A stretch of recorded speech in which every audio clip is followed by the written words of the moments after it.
Hello friends, hopefully आप सभी लोग अच्छे होंगे। और यहाँ पे मैट्रिसेस का कॉन्सेप्ट आगे बढ़ाते हुए हम लोग बहुत ही इम्पोर्टेंट कॉन्सेप्ट सीखने जा रहे हैं, मल्टीप्लिकेशन ऑफ मैट्रिसेस। ठीक है, सो यहाँ पे ध्यान दीजिएगा। मैट्रिक्स मल्टीप्लिकेशन, जैसे अगर मैं बोलना चाहता हूँ कि कोई भी दो मैट्रिसेस लेंगे तो उनकी मल्टीप्लिकेशन इन जनरल पॉसिबल नहीं है। जैसे एडिशन में हमने देखा कि एडिशन तभी पॉसिबल होता है दो मैट्रिसेस का जब उनके ऑर्डर्स जो है सेम होते हैं, यही ना। तो उसी तरीके से यहाँ पे मल्टीप्लिकेशन में क्या होता है कि कोई भी दो मैट्रिक्स लेंगे तो उनका in general matrix multiplication possible नहीं होता है। तो ध्यान दीजिएगा, ये इंपॉर्टेंट कॉन्सेप्ट है। ये इंपॉर्टेंट कॉन्सेप्ट है कि अगर मान लीजिए एक मैं मैट्रिक्स लेता हूं ए, जिसको मैं ये रिप्रेजेंट करता हूं ए आई जे, अगर ये m क्रॉस n की मैट्रिक्स है, उसी तरीके से एक दूसरी मैट्रिक्स मैंने लिया b और इसको मैंने लिखा बी आई जे। ध्यान दीजिएगा, और ये जो मैट्रिक्स है ये फॉर एग्जांपल मान लीजिए मैं n क्रॉस p का लेता हूं, ठीक है ना। तो मैं जो बोलना चाहता हूं मैट्रिक्स मल्टीप्लिकेशन तभी पॉसिबल होगा जब, जैसे ये दो मैट्रिसेस मैं ले रहा हूं, तो मैं क्या चाहता हूं इन दो मैट्रिसेस का मल्टीप्लिकेशन। नोटेशन क्या यूज करेंगे हम लोग, जैसे देखिए ए बी ना, ऐसे। तो ए को मैं बी में मल्टीप्लाई कर रहा हूं, या ऐसे मैं बोलूं कि ए से मैं बी को मल्टीप्लाई करना चाहता हूं। तो ये ध्यान दीजिए, ये जो ए बी तभी पॉसिबल होता है, मतलब इनका मल्टीप्लिकेशन या प्रोडक्ट जो भी आप बोले, जब, याद रखिए पहली वाली जो मैट्रिक्स है ना ऑर्डर में, इसका जो नंबर ऑफ कॉलम्स, ध्यान दीजिए यहाँ पे नंबर ऑफ कॉलम्स जो है दूसरी वाली जो मैट्रिक्स है ना उसके नंबर ऑफ रोज के इक्वल होना चाहिए। ये चीज ध्यान दीजिएगा फ्रेंड्स, ठीक है ना। सो मैट्रिक्स मल्टीप्लिकेशन, अगर दो मैट्रिसेस मैं लेता हूं तो ए बी अगर मैं लिखूं, जैसे देखिए ये, तो यहां पे इनका जो मल्टीप्लिकेशन की बात बोलते हैं, तो ये मल्टीप्लिकेशन तभी पॉसिबल होगा जब पहले वाले जो मैट्रिक्स है इसमें नंबर ऑफ कॉलम्स जो है ना दूसरी वाली मैट्रिक्स के नंबर ऑफ रोज के इक्वल हो। पहली चीज ये समझिएगा, ठीक है ना। तो पहला कॉन्सेप्ट ये है, इसको मैं लिखूंगा नहीं, जस्ट आप समझिए मैट्रिक्स मल्टीप्लिकेशन तभी पॉसिबल है, जैसे मैं बोलता हूं ना ए बी, कुछ बुक्स में जैसे अगर आप ऐसे भी लिखना चाहते हैं इनका प्रोडक्ट, जो भी आप नोटेशन यूज करना चाहें हम ये यूज करेंगे। तो इनका प्रोडक्ट तभी पॉसिबल होगा जब ये n क्या रिप्रेजेंट करता है, इस मैट्रिक्स A में नंबर ऑफ कॉलम्स, और यहाँ पे ये B मैट्रिक्स का नंबर ऑफ रोज, ये हम लोग किए हुए हैं। तो पहली मैट्रिक्स का नंबर ऑफ कॉलम्स जो है दूसरी मैट्रिक्स के नंबर ऑफ रोज के इक्वल है, तभी जो है मैट्रिक्स मल्टीप्लिकेशन पॉसिबल है, ठीक है ना। फॉर एग्जाम्पल तो यहाँ पे अब तो ये हो गया, मैं लिख देता हूं, ठीक है। चलिए, देन ए बी मतलब इनका matrix multiplication is possible only when number of, ये देखिए क्या है, ये n यहां पे पहली मैट्रिक्स का number of columns, so number of columns of A must be equal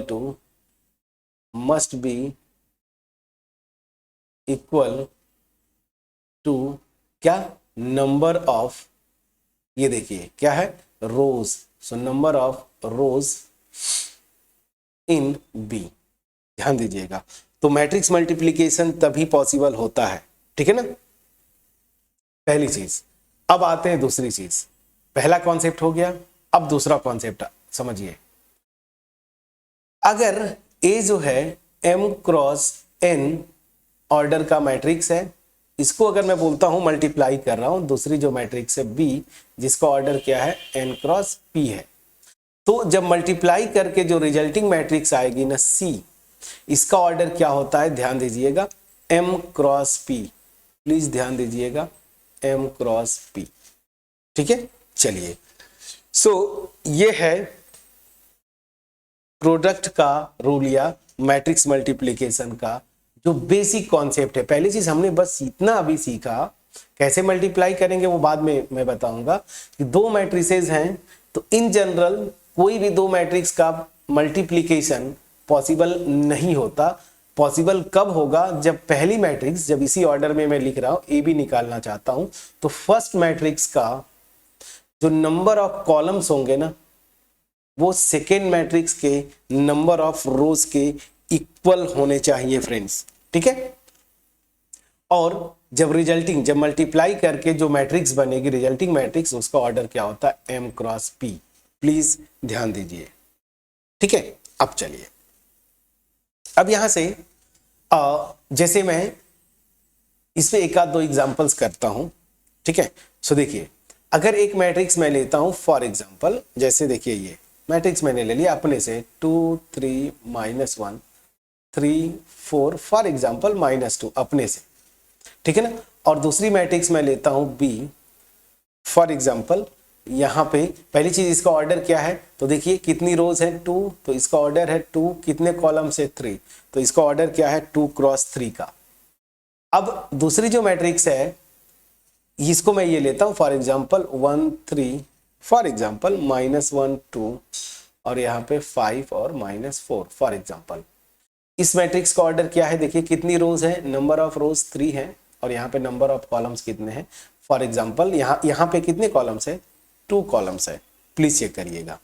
तो मैं पूछता हूं क्या आपसे कि क्या ये मैट्रिक्स मल्टीप्लीकेशन पॉसिबल होगा, देन क्या ये ए बी पॉसिबल होगा। पहली चीज तो ध्यान दीजिएगा, ये तभी पॉसिबल होगा, मैंने यहाँ पे कॉन्सेप्ट लिखा था, पहली मैट्रिक्स का नंबर ऑफ कॉलम्स सेकेंड वाली मैट्रिक्स जिस ऑर्डर में लिख रहे हैं कि नंबर ऑफ रोज के इक्वल होना चाहिए, ये बिल्कुल इक्वल है। So then this is possible. तो मैट्रिक्स मल्टीप्लिकेशन यहाँ पे पॉसिबल है, पहली चीज। एंड मैं आपसे बोलूं कि जो प्रोडक्ट मैट्रिक्स आएगी ना सी, ध्यान दीजिएगा, मतलब ए बी ना, इनका प्रोडक्ट, तो ये जो मैट्रिक्स बनेगी इसका ऑर्डर क्या होगा, अगर ऐसे में लिखना चाहता हूं तो इसका ऑर्डर क्या होगा, तो इसको ए बी डायरेक्टली मैं लिख देता हूं। तो ऑर्डर क्या होगा, ध्यान दीजिए, मैंने आपको बताया था यहाँ पे m क्रॉस p ना, तो 2 क्रॉस 2, तो इसका ऑर्डर जो होगा 2 क्रॉस 2, यहाँ पे भी आप लिख सकते हैं 2 क्रॉस 2। प्लीज चेक करिएगा, क्लियर है, प्लीज बोलिएगा। तो यहां पे ये रूल है। अब जैसे फॉर एग्जांपल अगर मैं आपको अगला एग्जांपल मैं लिखता हूं, जैसे एक एग्जांपल, पहली चीज ये आपको समझना है कि मैट्रिक्स मल्टीप्लिकेशन कब पॉसिबल होगा कब नहीं। फॉर एग्जांपल एक और एग्जांपल मैं लेता हूं जहां पे एक मैट्रिक्स मैंने लिया फॉर एग्जांपल 1 2 3। ये मैट्रिक्स क्या है, ये देखिए 3 कॉलम्स है, 1 रो है। और अगर मैं बी को ले लेता हूं फॉर एग्जांपल, आपको बस ऐसे ही 1 2 फॉर एग्जांपल, तो इस मैट्रिक्स का ऑर्डर क्या है, ध्यान दीजिए कितनी रोज है, 1 रोज है, कॉलम्स कितने हैं 2। तो मैट्रिक्स मल्टीप्लिकेशन तभी पॉसिबल होता जब पहली वाली मैट्रिक्स का जो नंबर ऑफ कॉलम्स है ना, दूसरे वाले मैट्रिक्स के नंबर ऑफ रोज के इक्वल होते हैं। तो यहाँ पे ये चूंकि इक्वल नहीं है, सो यहाँ पे क्या हो जाएगा, ए बी, मतलब इनका प्रोडक्ट जो है इज नॉट पॉसिबल। यहाँ पे आप मल्टीप्लाई नहीं कर सकते। तो याद रखिए हमेशा कि जब प्रोडक्ट की बात करते हैं या मल्टीप्लिकेशन जिसकी बात करते हैं, तो दो मैट्रिसेस का मल्टीप्लिकेशन तभी पॉसिबल है जब पहली वाली जो मैट्रिक्स है ना, उसमें जो नंबर ऑफ कॉलम्स होंगे दूसरी वाली मैट्रिक्स के नंबर ऑफ रोज के इक्वल होने चाहिए। फ्रेंड्स प्लीज बोलिएगा। चलिए अब कॉन्सेप्ट को आगे बढ़ाते हैं। इतनी चीजें अगर हमने सीख लिया तो यहां पे हम मैट्रिक्स मल्टीप्लिकेशन का जो रूल है पहले वो समझते हैं कि कैसे आप मैट्रिसेस को, दो मैट्रिसेस दी हुई हैं तो उनको कैसे आप मल्टीप्लाई करते हैं। ठीक है ना। सो चलिए अब आते हैं रूल कि कैसे आप दो मैट्रिसेस को मल्टीप्लाई करेंगे। ठीक है ना, कैसे आप दो मैट्रिसेस को मल्टीप्लाई करेंगे। चलिए मैं एक सीधा सा एग्जांपल लेता हूं।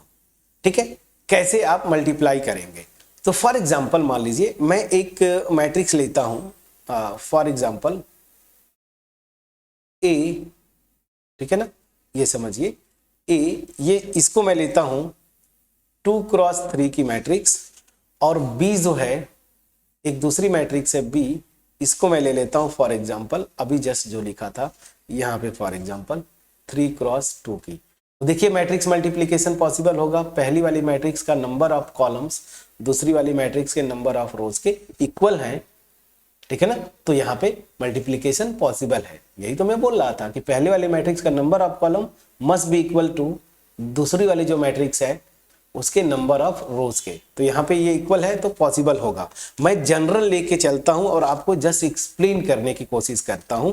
तो फॉर एग्जांपल मान लीजिए इसके जो एलिमेंट्स होंगे A11, A12, A13, देखिए इसमें 3 कॉलम्स है, 2 रोज है, A21, A22 और A23। यहां पे 3x2 की है, तो मान लीजिए B11, B12। ध्यान दीजिए इसमें 3 रोज होंगे, 2 कॉलम्स होंगे, इसको थोड़ा सा बड़ा करना पड़ेगा हमें। चलिए ये मैं बड़ा कर लूंगा बाद में, ऐसे थोड़ा सा कर लेते हैं ना, प्लीज चेक करिएगा। ये चलिए यहाँ पे B21, B22, B31, B32, चलिए ये हो गया। अब यहाँ पे जो ऑर्डर्स हैं इस पे ध्यान देने की बात है। तो मैट्रिक्स का ऑर्डर क्या है? 3 रोज 2 कॉलम्स, प्लीज चेक करिएगा, 3 रोज 2 कॉलम्स, ठीक है। अब चलिए इनका जो प्रोडक्ट है या जिसको मैं बोलता हूं मल्टीप्लीकेशन, तो रूल क्या होता है पहले ये समझना है, ठीक है ना। मान लीजिए इनके प्रोडक्ट वाली जो मैट्रिक्स है ना वो क्या है? सी है। तो पहली चीज कि प्रोडक्ट वाली मैट्रिक्स का ऑर्डर क्या होगा, मैंने आपको बताया था ये क्या होता है 2x2, तो आपको ये पता है 2x2 होगी, ठीक है ना। अब मान लीजिए ये मैट्रिक्स मेरी जो है सी है, मैं रिप्रेजेंट जस्ट करता हूं 2x2, तो अगर ये ऐसी है तो क्या आना चाहिए? 2x2 में C11, C12, C21, C2, please check करिएगा, ये होगा। बस अब यही पे आपको समझना है कि जहां पे C11 क्या होगा, C22 क्या होगा, ऐसे आपको चलना है। तो चलिए कैसे करेंगे, अब यहां पे आता हूं। पहली चीज, इतनी बेसिक चीजें समझ में आ गई कि मैट्रिक्स मल्टीप्लिकेशन पॉसिबल है, जो मैट्रिक्स रिजल्टिंग आएंगे उसका ऑर्डर क्या होगा वो भी मैंने आपको बताया था। तो यहां से 2x2 की होगी। अब देखिए इसमें C11 क्या होगा, ये चीज अगर आप ध्यान रखिए, पहला एलिमेंट जो आएगा ये देखिए सफिक्स है ना, तो 1 1, तो ये क्या बोलता है, जैसे ये एलिमेंट है तो ये पहला सफिक्स क्या बोलेगा? रो, दूसरा सफिक्स क्या बोलेगा? कॉलम। सो दैट मीन्स क्या हुआ, मुझे सबसे पहले क्या करना होगा, पहली मैट्रिक्स का रो, फर्स्ट रो, और दूसरी मैट्रिक्स की फर्स्ट कॉलम, इसको मल्टीप्लाई करना है। तो मल्टीप्लाई जब करेंगे तो क्या आएगा, देखिए तो यहाँ पे मैट्रिक्स मल्टीप्लिकेशन जो होता है पहली चीज समझिएगा रो बाई कॉलम होता है, ठीक है ना। तो चलिए इसमें इसको मल्टीप्लाई करेंगे तो क्या आएगा? A11, देखिए कैसे मल्टीप्लाई करते हैं, this multiplied by this, so A11 B11 plus फिर इसका सेकेंड, इसके सेकेंड से ऐसे, सो A12 B21, फिर A13 यहाँ पे B31। मैं क्या बोल रहा हूं, रो बाई कॉलम मैट्रिक्स मल्टीप्लिकेशन होता है। तो पहली वाली मैट्रिक्स की फर्स्ट रो को corresponding elements of second row में, मतलब सॉरी सेकेंड मैट्रिक्स की फर्स्ट कॉलम, यही ना, देखिए रो बाई कॉलम हो रहा है, तो ये 1 1 है, मतलब फर्स्ट रो फर्स्ट कॉलम। तो पहले वाले का फर्स्ट रो और दूसरी वाले का फर्स्ट कॉलम को मल्टीप्लाई कर दीजिए, ये आ गया, और ऐड कर दीजिए, करेस्पॉन्डिंग एलिमेंट्स को मल्टीप्लाई करके आपने देखिए ऐड कर दिया। अब आइए यहाँ पे सेकेंड एलिमेंट क्या है? C12, मतलब यहाँ पे इसका अभी फर्स्ट कॉलम और ये जो सफिक्स है वो इसके कॉलम को रिप्रेजेंट करेगा, समझिएगा C12। तो C12 में क्या होगा, ये मैं फिर से करेक्ट करता हूं, ये पहला सफिक्स क्या बोलता है? रो, और दूसरा क्या? कॉलम। तो यहाँ पे पहली जो मैट्रिक्स है उसका फर्स्ट रो और ये दूसरा कॉलम, मतलब दूसरी मैट्रिक्स का सेकेंड कॉलम, ऐसे मल्टीप्लाई करते हैं। तो फर्स्ट रो सेकेंड कॉलम क्या हो जाएगा?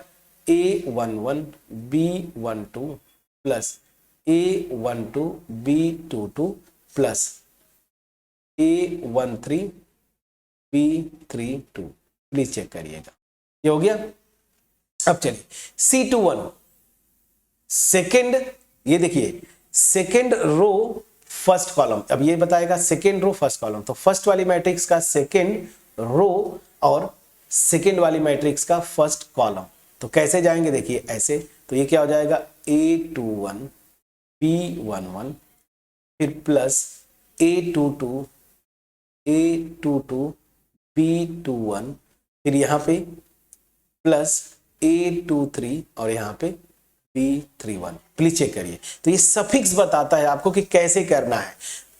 अब जैसे C22, तो यहाँ पे ये पहले वाले जो मैट्रिक्स है उसका सेकेंड रो और ये क्या है सेकेंड कॉलम सेकेंड वाली मैट्रिक्स का, समझ में आ गया। उस तरीके से जब करेंगे तो क्या हो जाएगा A21, ध्यान दीजिए, और करेस्पॉन्डिंग एलिमेंट यहाँ पे B12 प्लस A22 B22 और उसी तरीके से plus A23 B32, please check करिएगा, ऐसे मल्टीप्लाई करते हैं। क्लियर? चलिए, तो मैट्रिक्स मल्टीप्लिकेशन का क्या रूल है इसको समझना है आपको। तो एक मैट्रिक्स अगर m क्रॉस n की है, ठीक है ना, जनरल अगर मैं बोलूं, एक मैट्रिक्स पहली वाली अगर m क्रॉस n की है तो दूसरी को n क्रॉस p की होनी चाहिए, मतलब पहली वाले में नंबर ऑफ कॉलम्स दूसरे वाले मैट्रिक्स में नंबर ऑफ रोज के इक्वल होना चाहिए। मैट्रिक्स मल्टीप्लिकेशन कैसे होता है ये मैंने आपको जस्ट अभी बताया, रो बाई कॉलम, ऐसे, ये बस ऐसे समझिए, row by column matrix multiplication possible होता है। पहली मैट्रिक्स का जब भी होगा ना, रो लेते हैं और दूसरी मैट्रिक्स का कॉलम, तो जैसे यहाँ पे जब भी मैट्रिक्स ये हो मल्टीप्लाई करना हो आप ये लिख लीजिए, कितने के आएगी वो आप लिख लीजिए, इस तरह से एलिमेंट। तो C12, तो फर्स्ट वाली मैट्रिक्स का फर्स्ट रो सेकेंड वाली का फर्स्ट कॉलम मल्टीप्लाई करके लिख दिया। यहाँ पे फर्स्ट वाली मैट्रिक्स का फर्स्ट रो और यहाँ पे सेकेंड कॉलम, प्लीज चेक करिएगा। फिर यहाँ पे 21, तो first row sorry second row first column, यहाँ पे second row second column multiply करके आपने लिख दिया, प्लीज चेक करिएगा, ठीक है। तो ये है रूल मैट्रिक्स मल्टीप्लिकेशन का फ्रेंड्स, ठीक है। सो अब रही बात एक एग्जांपल अगर मैं लेके कर दूं थोड़ा आसान, ताकि आपको चीजें समझ में आ जाए। तो ऑलरेडी हम देख चुके हैं कि मैट्रिक्स मल्टीप्लिकेशन कब पॉसिबल होता, वो मैंने आपने देखा। अब मैट्रिक्स को कैसे मल्टीप्लाई करेंगे वो भी हमने सीख लिया। तो अब आते हैं एग्जांपल्स की बारी है और एग्जांपल्स हम करेंगे, प्लीज चेक करिएगा कैसे, यहां पे ध्यान दीजिए। फॉर एग्जांपल जैसे मैं एक मैट्रिक्स लेता हूं A, ठीक है ना, यहां पे मैंने ले लिया 1 2 3 4 फॉर एग्जांपल मैंने ले लिया, और दूसरी मैट्रिक्स मैंने ले लिया B, प्लीज चेक करिएगा 1 0 1 -1 1 1, प्लीज चेक करिएगा 2 क्रॉस 3, ठीक है। अब ध्यान दीजिए, ये मैट्रिक्स मेरी क्या है, कितनी रोज है, 2 रोज है 2 कॉलम्स है, इसमें क्या है 2 रोज है 3 कॉलम्स है, प्लीज चेक करिएगा। क्या ये मैट्रिक्स मल्टीप्लिकेशन पॉसिबल होगा? तो पहली वाली मैट्रिक्स का नंबर ऑफ कॉलम्स दूसरे वाले के नंबर ऑफ रोज के इक्वल होने चाहिए, यही तो था मैट्रिक्स मल्टीप्लिकेशन। तभी पॉसिबल है जब पहले वाले का नंबर ऑफ कॉलम्स दूसरे वाले के नंबर ऑफ रोज के इक्वल हो। तो यहाँ पे देखिए इक्वल है, मैट्रिक्स मल्टीप्लिकेशन पॉसिबल है।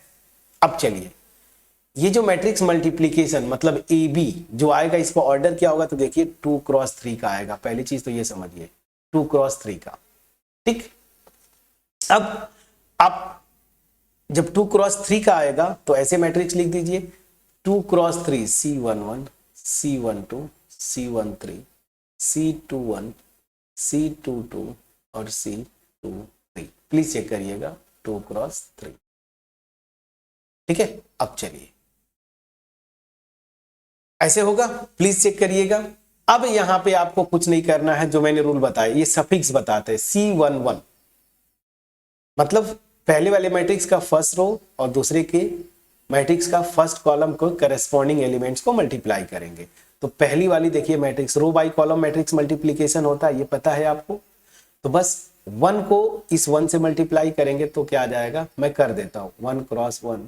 फिर देखिए इस 2 को इससे मल्टीप्लाई करेंगे तो plus 2 multiplied by -1, please check करिएगा, ये हो गया।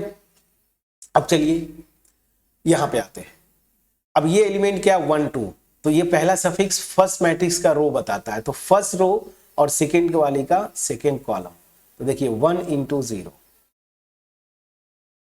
प्लस 2 इंटू 1, प्लीज चेक करिएगा, ये हो गया। अब चलिए next C13 first row third column, 1 into 1 plus 2 into 1, ये चेक करिए। अब आते हैं 2 1, तो 2 1 मतलब पहली वाली मैट्रिक्स का सेकेंड, देखिए ये जो होगा पहली मैट्रिक्स का रो बताता है, तो अब सेकेंड रो और फर्स्ट कॉलम। तो चलिए 3 इंटू 1, जैसा कि हमने बताया था 3 इंटू 1, और यहां पे 4 इंटू -1 प्लस 4 इंटू -1। अब आते हैं 2 2, फर्स्ट मैट्रिक्स का सेकेंड रो, सेकेंड मैट्रिक्स का सेकेंड कॉलम, तो 3 इंटू 0, प्लीज चेक करिएगा, प्लस 4 इंटू 1। अब चलिए C23 second row third column, तो 3 multiplied by 1 plus 4 multiplied by 1, ये हो गया।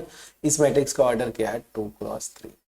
अब चलिए यहां पे आते हैं, ये क्या हो जाएगा 1 -2, यहां से ये तो 0, यहां पे आ गया 2, यहां पे 1 प्लस 2, प्लीज चेक करिए, ये हो गया 3 -4, यहां पे 0 और यहां पे 4, यहां पे 3 प्लस 4, प्लीज चेक करिएगा।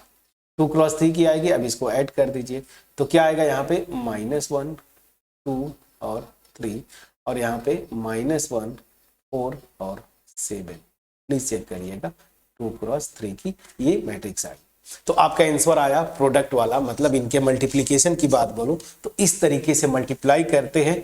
पूरा एक जनरल मैंने लेके बताया था, और यहाँ पे देखिए सब कुछ मैंने आपको बताया। इस मैट्रिक्स, ये मैट्रिक्स 2 क्रॉस 2 की है, और ये मैट्रिक्स क्या है 2 क्रॉस 3 की है। मैट्रिक्स मल्टीप्लिकेशन तभी पॉसिबल होगा जब पहले वाले में नंबर ऑफ कॉलम्स दूसरे वाले के नंबर ऑफ रोज के इक्वल होंगे, और जो रिजल्टिंग मैट्रिक्स होगी वो क्या होता है, ये जो बचता है ना 2 क्रॉस 3 ना, 2 क्रॉस 3 की होगी। जनरल से आप लिंक कर लीजिए, जनरल मैंने बताया था, ये देखिए M क्रॉस P की होगी। तो रिजल्टिंग मैट्रिक्स यहाँ पे 2 क्रॉस 3 की आनी थी। कैसे होगा, ये एलिमेंट लिख लीजिए। तो यहाँ पे C11, तो फर्स्ट ये जो होता है फर्स्ट सफिक्स पहले वाले मैट्रिक्स के लिए बताता है, और वो अल्टीमेट रोज की बात करता है, क्योंकि matrix multiplication row by column होता है, ये चीज याद रखिए। Matrix multiplication row by column होता है, मैं पहले भी बताया। तो पहला सफिक्स हमेशा रो बताएगा, मतलब पहली वाली मैट्रिक्स का, तो फर्स्ट मैट्रिक्स का फर्स्ट रो और first column, first row second column, first row third column, please check करिए। उसी तरीके से यहाँ पे second row first column, second row second column, second row third column, और आप मल्टीप्लाई करके आप चेक कर लीजिए, वो चीजें आप अपने आप समझ जाएंगे। समझ में आया कि नहीं? तो ये था आंसर, ठीक है। चलिए, तो होपफुली मैट्रिक्स मल्टीप्लिकेशन का जो मेन कॉन्सेप्ट है, यही तो मेन होता है कि कब मैट्रिक्स मल्टीप्लिकेशन पॉसिबल है दो मैट्रिसेस का। तो हमेशा पॉसिबल नहीं होता, पॉसिबल तभी होगा जब, जैसे ये आपको निकालना है तो फर्स्ट मैट्रिक्स का नंबर ऑफ कॉलम्स, ठीक है ना, सेकेंड वाली मैट्रिक्स के नंबर ऑफ रोज के इक्वल होनी चाहिए, और जो रिजल्टिंग मैट्रिक्स होगी ये M क्रॉस P, ये चीज आपको बताया, ठीक है ना। अब जब भी मल्टीप्लाई करना हो ये रूल आप हमेशा याद रखें, और इस तरीके से आप कर लीजिए कैलकुलेट करके बढ़िया से। तो अब आपको करना क्या है, प्रैक्टिस करना है, ठीक है ना। आपको प्रैक्टिस करना है, एक्सरसाइज में यही पूछेगा भी, यही से क्वेश्चंस भी बनते हैं। तो अब मैट्रिक्स मल्टीप्लिकेशन पे बेस्ड कुछ रिजल्ट्स हैं, कुछ कॉन्सेप्ट्स हैं, उनको हम करेंगे, और उसके बाद फिर फ्रेंड्स जो है हम एक्सरसाइज की तरफ मूव करेंगे। तो कुछ प्रॉपर्टीज हैं मैट्रिक्स मल्टीप्लिकेशन की, उनको हम जरा डिस्कस करते हैं, ठीक है फ्रेंड्स।